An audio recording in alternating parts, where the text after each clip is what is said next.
Eh bien bonjour et bienvenue sur Brain Geek. Salut. Aujourd'hui tout simplement on va vous parler de séries. Donc cette série c'est American Gods. Moi et Nono on a eu la chance d'aller le voir en avant-première au Festival Sérimania de cette année. Donc American Gods, qu'est-ce que c'est? À la base c'est un roman. Un roman écrit par Neil Gaiman. Tadam. Donc Neil Gaiman, auteur assez connu, que ce soit en littérature ou en comics. En comics notamment, il a bossé sur Sandman, qui est vraiment sa plus grosse œuvre. Et donc la série a été adaptée par Bryan Fuller. Donc Bryan Fuller, qui c'est? C'est le papa de Pushing Daisies, série très sympathique, et aussi de Hannibal, donc tiré du personnage d'Hannibal Lecter, que tout le monde connaît maintenant. Donc on suit Shadow Moon, qui en sortant de prison apprend tout simplement que sa femme est morte avec son meilleur ami dans un accident de voiture. Donc lors de son voyage de retour pour les funérailles de sa femme, il se fait approcher par Monsieur Wednesday qui lui offre un job. Ce que Shadow ne sait pas, c'est que Monsieur Wednesday est un ancien dieu et qu'il veut partir à la recherche des anciens dieux tombés dans l'oubli pour pouvoir mener une guerre contre les nouveaux dieux. L'argent, les médias, la technologie. Donc le pilote a été réalisé par David Slade. Donc David Slade, qui est un réalisateur qui s'est fait connaître par un film qui s'appelle Hard Candy, qui parlait d'un pédophile. Ça commence bien. Donc c'était avec Ellen Page et Patrick Wilson, qui est vraiment un excellent film. Je le conseille ardemment. Et il avait enchaîné aussi avec une adaptation de comics qui était 30 jours de nuit, avec Josh Hartnett. C'était sympa, moi je l'avais trouvé sympa, sa suite un peu moins, mais c'était du DTV. Et donc on va vous parler un petit peu du cast. Notamment vous pouvez trouver Ricky Whittle, c'est ça? C'est ça. Donc qui a joué dans The 100. Yeah. Ian McShane, qu'on a pu voir au cinéma dans beaucoup de choses et dans des séries, dans Game of Thrones entre autres. Plus récemment dans John Wick. Dans Pirates des Caraïbes 4 je crois. Emily Browning, Sucker Punch, désastreuses aventures des orphelins Baudelaire aussi. Qui on peut voir Gillian Anderson qui aura, Peter Stormare, dans les plus connus, je m'étends pas trop sur le reste. Gillian Anderson, donc ça je l'ai dit, Peter Stormare, Orlando Jones, et puis je pense que c'est tout.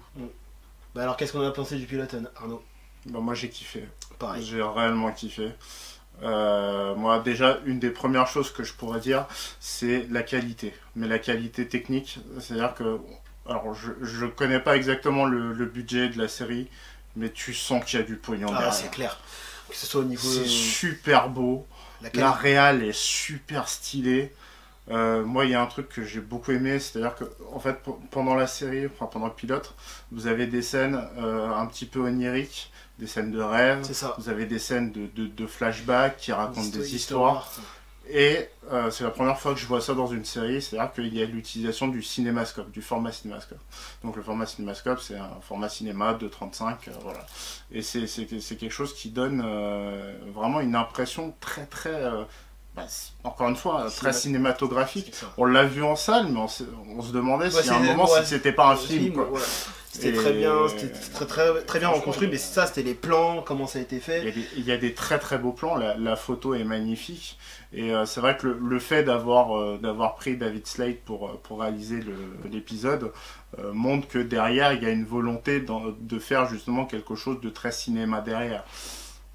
C'est pas n'importe qui, le mec est un bon faiseur, voilà. Et en plus il sait diriger ses acteurs, je crois qu'on peut parler un peu des performances d'acteurs, Je pense que vraiment le héros, donc Shadow Moon, lui concrètement la classe, c'est le perso qui pète la classe. Dès qu'on le voit arriver, on se dit, le mec, donc que ce soit, on sent qu'il a un passif, on sent qu'il sait ce qu'il fait, il a un passé, il est là, il fait le travail, l'acteur en question, il fait le travail. Concrètement... c'est vrai que j'avais un peu peur quand tu m'as dit le mec il vient de The 100, j'ai fait ok, pourquoi CW, non. Mais là concrètement ça zappe complètement, comment dire, l'image... l'image CW. Concrètement c'est... Non, il est dans le rôle, il fait le taf, on peut dire il est stylé quoi. Il a clairement la classe. Et la manière dont il est filmé... je sais pas si tu te rappelles, mais souvent son corps, son visage est un peu illuminé, il y a un petit côté, tu vois, l'eau qui se reflète sur lui, il est toujours mis en valeur en fait dans tous les plans, et c'est super cool. Du coup, on peut parler aussi d'Ian McShane. Ouais. Franchement, très très bon, le voyageur. Mr. Wednesday. Qui est tout en finesse. C'est un taré. Il passe du taré au gars sérieux en un instant, c'est trop marrant. Mais c'est assez marrant de voir son look, parce que c'est vrai que la première fois que tu le vois, t'as l'impression que c'est un clodo. C'est ça, un papy qui est. Et en fait, non, il est très conscient. Il dégage aussi une certaine classe. Alors, bien sûr, c'est un dieu, mais il le montre pas tout de suite. C'est pas le mec genre il a des panneaux pointés sur lui. C'est pas l'excès, c'est fait subtilement en fait. C'est fait subtilement. Et il utilise ses pouvoirs aussi subtilement d'ailleurs. Exactement, c'est ça qui est intéressant dans la série, c'est que c'est pas directement c'est des jeux, non. Non, tout est en finesse. Ouais. Comme faisait à peu près un Game of Thrones où c'est pas tout de suite qu'il y a eu la magie, tu sais. Ouais. C'était suggéré, c'est ça qui est intéressant avec ce personnage. Après, comme autre personnage qu'on a vu d'intéressant, il y a... Alors, c'est-à-dire que on nous présente que certains personnages dans le pilote, tous les personnages ne sont pas encore tous présents, notamment les nouveaux dieux et les anciens dieux. Dans les anciens dieux, par contre, on voit la déesse de l'amour. Oui, ça c'était marrant. Dans une scène qui est assez comique. Ouais. Enfin, pas pour celui qui est parti à la fin. Qui est dedans, mais je trouve qu'il y a une très bonne idée de mise en scène, et notamment la manière dont justement les dieux prennent de la force, se nourrissent en fait il y a ce concept en fait d'adoration. Voilà, donc plus les gens les adorent et plus ils sont puissants. Et ça c'est quelque chose que j'aime beaucoup, et j'aime beaucoup la manière dont ça a été mis en scène dans cette scène. Donc après, en plus de la déesse de l'amour, il y a le Leprechaun. Oui, le Leprechaun. Cette scène, c'est ma scène préférée. Il y a notamment une scène de baston entre lui et Shadow. Et concrètement, c'est pas une scène chorégraphiée comme on disait, mais on sent que parce que là c'était la scène qui en découle juste après qu'il a appris que sa femme elle est morte. Donc on sent que à chaque fois qu'il donnait les coups, il avait le seum, quoi, il avait la rage, quoi. Disons qu'on ressentait les coups. Vraiment, on avait mal pour lui. C'est une série quand même qui n'hésite pas à être violente. C'est ça. Le ton est très adulte, c'est très mature. De toute façon, c'est pas Gardien de la Galaxie 2. C'est mature, sérieux, ça sait être très ironique. Très noir au niveau de l'humour. Il y a beaucoup d'humour noir. Je dis pas ça parce que le héros est noir. Métis. Et on sait qu'il y a une ambiance, on sent qu'il y a une atmosphère. C'est ça qui est bien, ça qui est intéressant. C'est bien fait, c'est pour ça qu'on était choqués comment ça a été mis en scène, parce que les moyens pour une série concrètement. Mais il y a plusieurs plans assez iconiques dans la. Vous voyez, j'allais dire dans le film, dans la série, c'est que notamment il y a une scène sous la pluie. Oui. Avec notamment une pluie de couleur classique, enfin de couleur bleue, et une pluie un peu rouge. Et c'est tellement beau. C'est tellement beau que j'avais envie de faire un screenshot et d'en faire un fond d'écran, quoi. Ou sinon la scène où je t'avais dit où il est dans la voiture et il crie, il décide pour se lâcher parce qu'il vient de tout de recevoir d'un coup. Il décide d'aller dans une plaine où il n'y a personne et d'un coup on le voit en train de crier. On l'entend pas crier, mais il y a un plan. Mais tu sais que moi cette scène-là m'a fait penser à la scène de Mad Max Fury Road quand Furiosa.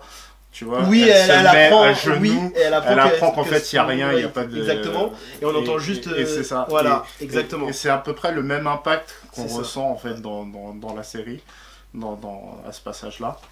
Non, franchement, il y a, au niveau du ton, au niveau de la violence c'est jamais gratuit. Non, c'est jamais gratuit. La violence est toujours expliquée par quelque chose. Ouais. Rien que le début, aussi avec... Oui.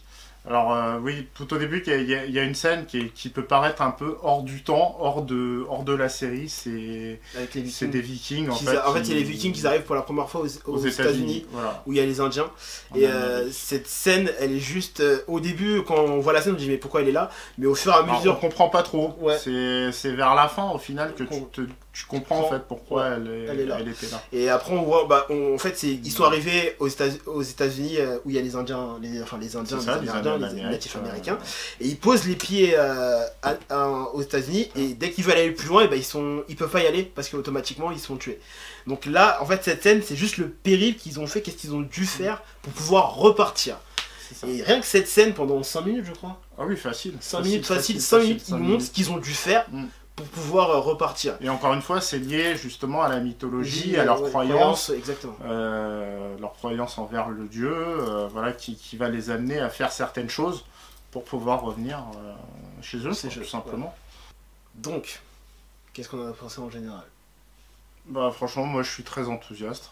J'ai vraiment beaucoup aimé le pilote. Et j'attends beaucoup de la série. Donc série en 8 épisodes. C'est ça, 8 épisodes. 8 épisodes pour la saison 1. Ce qui montre sûrement pourquoi il y a cette qualité-là. Ouais. Je pense que du coup, c'est bien maintenant de partir sur des séries qui sont beaucoup plus courtes. Parce que ça permet d'avoir des meilleurs budgets. Meilleure qualité. Parce qu'on a vu beaucoup de séries où généralement, tu vois, ils prennent... 23, non mais puis surtout, tu vois, ils prennent tout l'argent pour faire un super pilote. Puis du coup, après, il n'y a plus de fric pour le reste. Et ça baisse vraiment beaucoup en qualité. Ouais, entre autres, mais pas que, hein, mais ça se fait de plus en plus les séries, voilà, gros budget. Donc comme il y a du gros budget, voilà, ils font moins d'épisodes. Il y a des gens quand même assez compétents derrière la caméra. Là je vois, j'ai regardé, David Slade a fait 3 épisodes, mais il y a d'autres réalisateurs derrière, dont des réalisateurs de cinéma pour les autres épisodes. Donc ça, voilà, oui, ça prouve que derrière il y a quand même une envie de proposer de la qualité que de la quantité. C'est ça. Donc oui, série en 8 épisodes, pour ma part, moi je peux que l'aimer. Donc étant féru de tout ce qui est l'Iliade, Odyssée, tout ce qui est mythologie, je me dis ça. Déjà rien que le premier pilote, quand on l'a vu avec ça, mais Arnaud nous a l'idée à chaque fois qu'on se regardait. L'épisode, ça c'est quoi qu'il fasse, que ce soit au niveau de la musique, que ce soit au niveau de la visuelle, que ce soit au niveau des personnages, que ce soit au niveau de l'ambiance. D'ailleurs au niveau de la musique, il y a vraiment, au moins sur le pilote, il y a vraiment des bons choix de musique qui arrivent vraiment au bon moment. La scène du cimetière. Et qui ont vraiment un sens. Ouais. Qui ont vraiment un sens, quoi. Et c'est magique, quoi. Franchement, moi je peux que plus soyer cette série. Et c'est bien, ça fait du bien. Je me redonne l'envie en fait de revoir des séries. Parce que tu avais arrêté, Parce que j'avais eu du mal là en ce moment. Donc la série elle a commencé hier. Hier soir. Donc aujourd'hui on est le 1er mai. Donc ça a commencé le 30 aux États-Unis.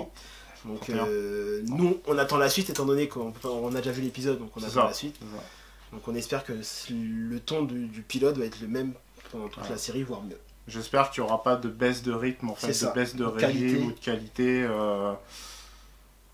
sur les autres épisodes.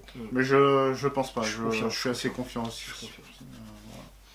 Donc voilà, donc clairement je pense qu'on vous conseille la série. Si vous aimez la mythologie, si vous aimez Neil Gaiman, si vous aimez le roman d'origine aussi. Mais franchement foncez quoi. À la prochaine. À la prochaine.